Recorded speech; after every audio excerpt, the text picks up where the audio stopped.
जाते हैं। ये आपको यहाँ प्रयोग नहीं करने चाहिए थे। आपने इनकी कमाई को संग्रहित करना है, सुरक्षित रखना है।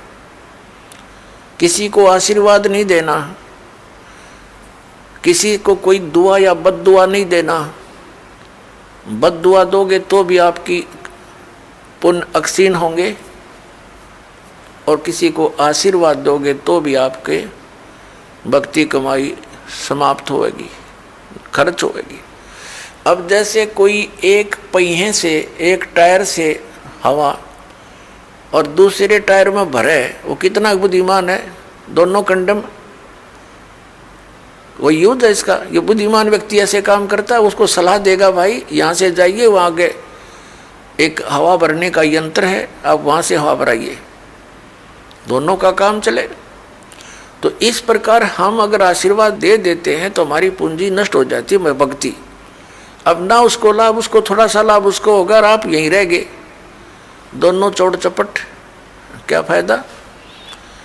तो इस प्रकार हमने अपने बच्चों को, भाई बहन, माता पिता, सबको, संबंधित जितने मित्र हैं या वैसे भी कोई, एक सद्भावना पूर्वक सबसे प्रार्थना करनी चाहिए कि आप भी दीक्षा लो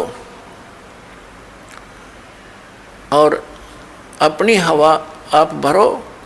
जैसे एक पंप दे दिया जाता है साइकिल में हवा भरने का, तो सब ले लो पंप और अपनी भरो हवा, जब जरूरत पड़े फुल करो और चलो गाड़ी पर, सवारी पर। तो कहने का भाव ये है कि इसी प्रकार ये गुरुदेव जी से दीक्षा लेकर के आप स्वयं अपने भक्ति मंत्र के जाप साधना के द्वारा अपने टायर में हवा स्वयं भरो और फिर चलो।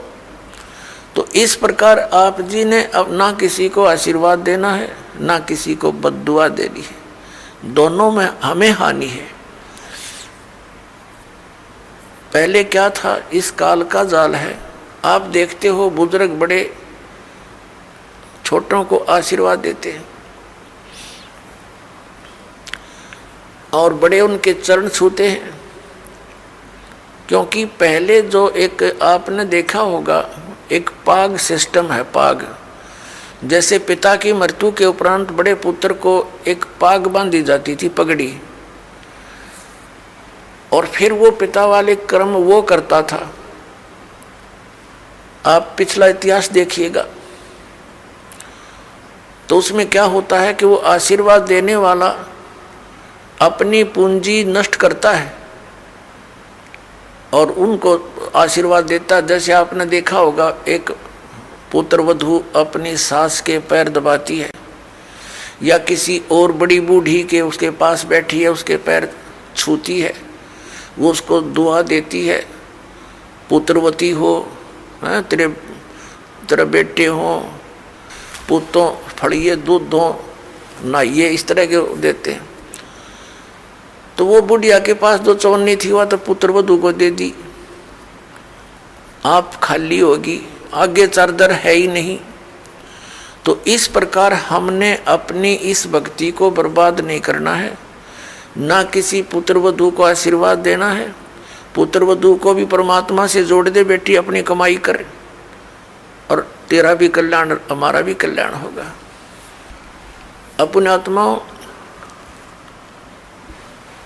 परमात्मा कहते हैं मेर तेर की जेवड़ी यू बड़ बंदा संसार, एक कबीरा ना बंदा जो है नाम आधार। जिसने नाम प्राप्त हो गया, परमात्मा को आधार मानकर चल रहा है, वो इस संसार की मेर तेर की जेवड़ी में बंधा नहीं गा। अब हमने देखी है बुढ़िया किस प्रकार आशीर्वाद देती है।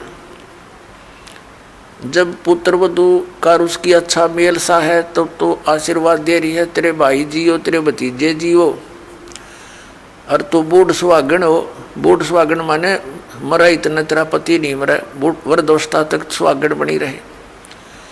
और अगले दिन उसकी होगी अनपन, बुढ़िया दे रही है गाल उसने, तेरे भाई मरियो, तेरे भतीजे मरियो, तो रांड होइयो। बताओ, वो दूना टोटा कर लिया उसने। पहले तो आशीर्वाद देकर खोई, फिर उसने बद्दुआ देकर भक्ति खोई।